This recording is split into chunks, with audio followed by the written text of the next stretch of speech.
Hoy hemos sumado al periodista Pepe Eliashev, que acaba de publicar su libro Los hombres del juicio, justamente para tratar el tema del juicio 13, el juicio que realizara la democracia a partir de Raúl Alfonsín.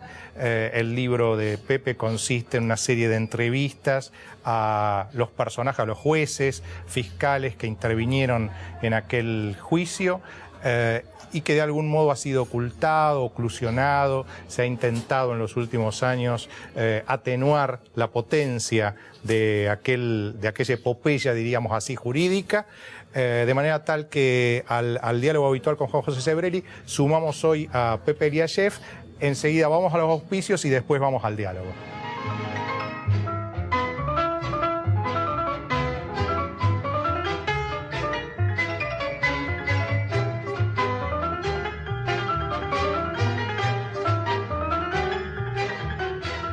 Una empresa joven en un mundo que avanza. Medanito, tenemos energía, somos energía.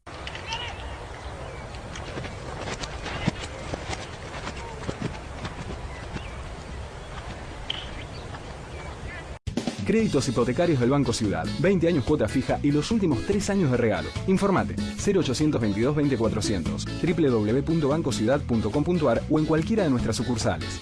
Banco Ciudad, te quiere ver crecer.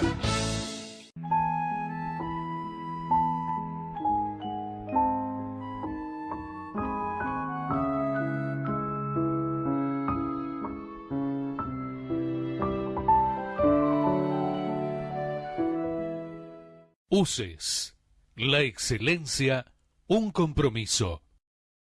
www.uces.edu.ar.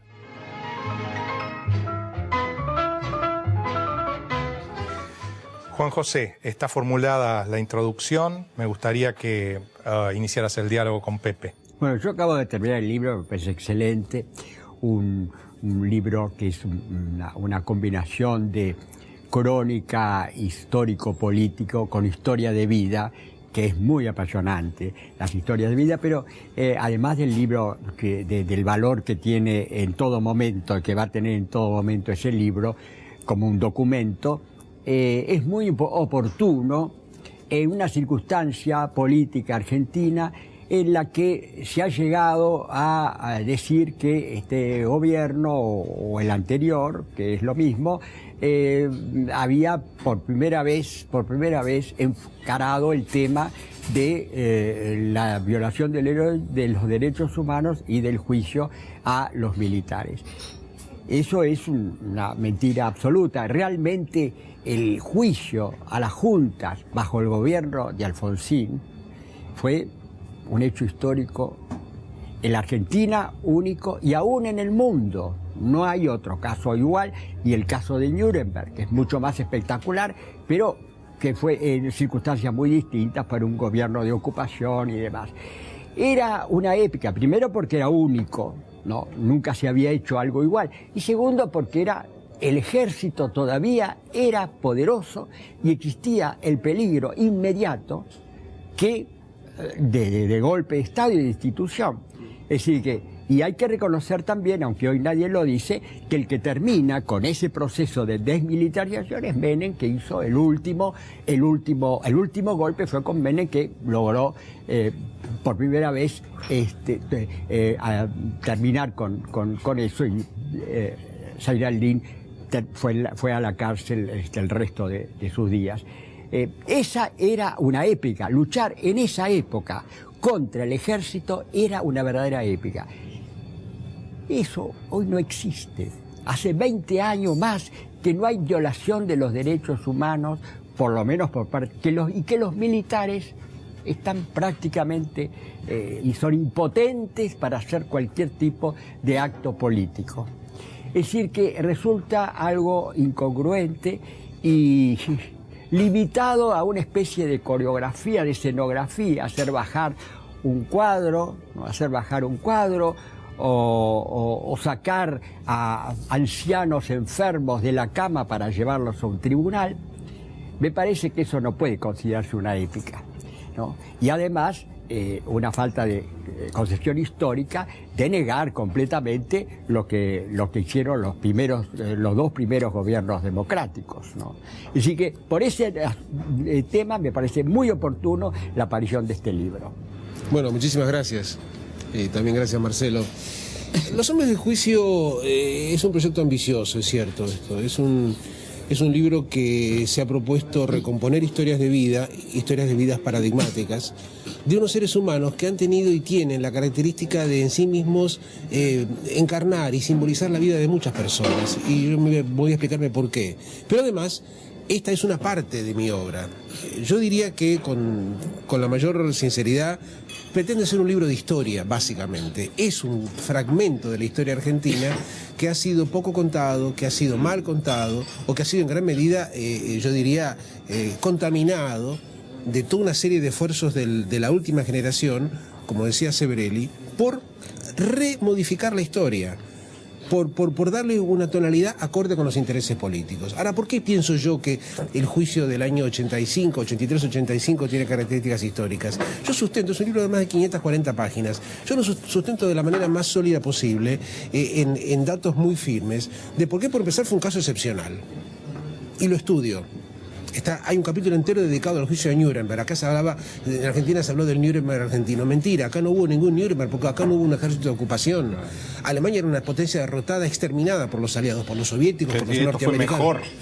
Fue de pronto doméstico, Marcelo, fue doméstico. Esto lo hizo la Argentina en el pleno ejercicio de su soberanía, primero. Segundo, se juzgó a las cúpulas. Era imposible juzgar a 14.000 oficiales de las Fuerzas Armadas, que por supuesto cometieron atrocidades. Pero además se llegó al final. Acá hay dos cadenas perpetuas que son muy poderosas para Videla y para Macera. Y no hay que olvidar que cuando se produce el indulto del presidente Menem en 1990, son más de 300 los oficiales que estaban procesados y habían sido degradados. Entonces, esta es la historia central. Hay una epopeya que me interesa contar, que es la epopeya jurídica. ¿Cómo se juzga? Se juzga con el Código Penal del siglo XIX. No existía en aquella época todo este organigrama que hay ahora en el mundo de tratados internacionales de derechos humanos.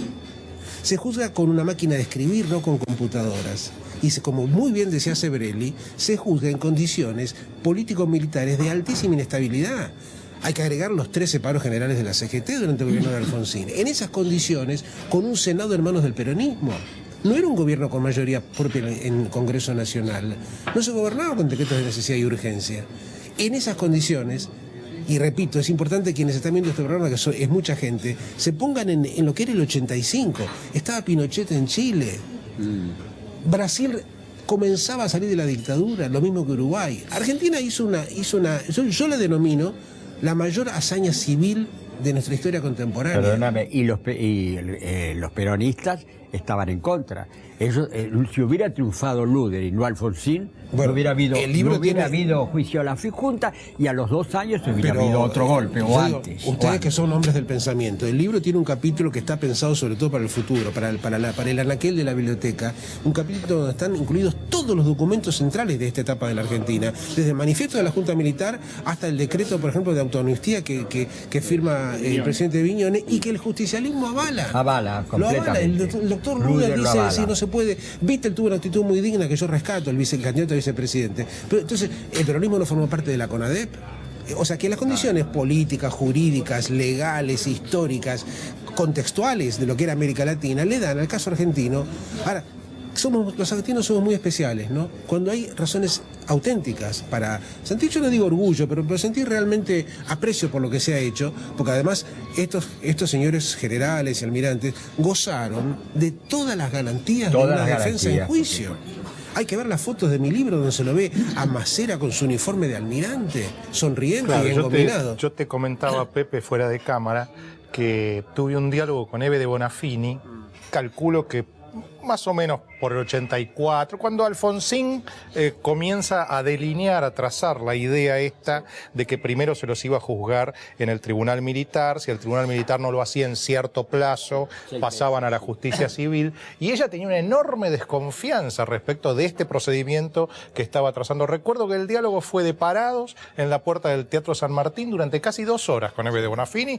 Yo me acababa de recibir de abogado y creía que me podía llevar el mundo por delante. Sí, acá hay hay una foto en el libro donde está ella sin pañuelo, charlando animadamente con el doctor Estracera, que fue el fiscal. Sí. Quiere decir que muchas de las cosas también luego fueron modificadas con el tiempo. Los pañuelos no se mostraban tan orgullosamente en el 84, pero ahí está ella sentadita en una audiencia de las tantas que hubo en el 84, charlando animadamente con el doctor Estracera, que es el protagonista de uno de los capítulos de mi libro y además el autor de un alegato que yo digo para abogados, es una pieza, para abogados y para historiadores, es una pieza maestra de la historia argentina. ¿Cómo está construido? Por un dato central, la Cámara Federal no negaba el hecho terrorista, no negaba el hecho de la violencia.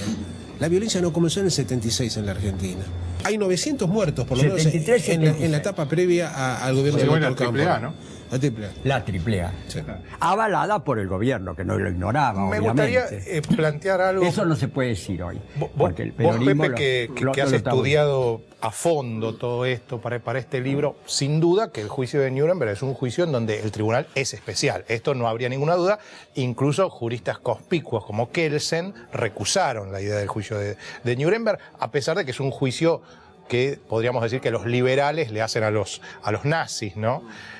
Ahora, el juicio argentino estaría, como decíamos recién, en la otra punta, ¿no?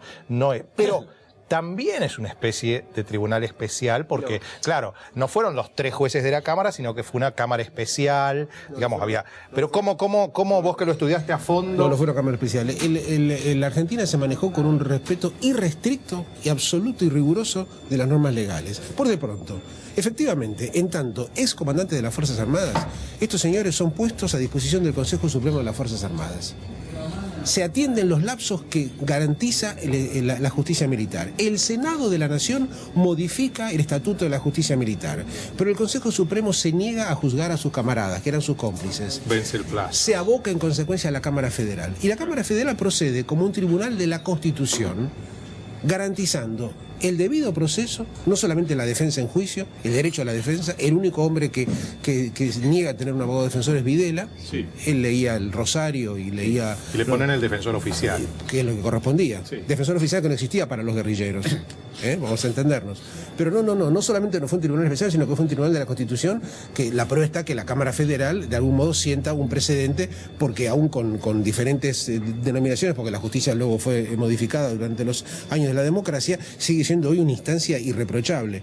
No, yo creo que el juicio, si algo tiene de poderoso y algo tiene de mensaje para el futuro y para otros países del mundo, es cómo es posible hacerse cargo de un hecho terrible y atroz. Acá estamos hablando de millares de muertos y de lo que la sentencia denomina un plan criminal.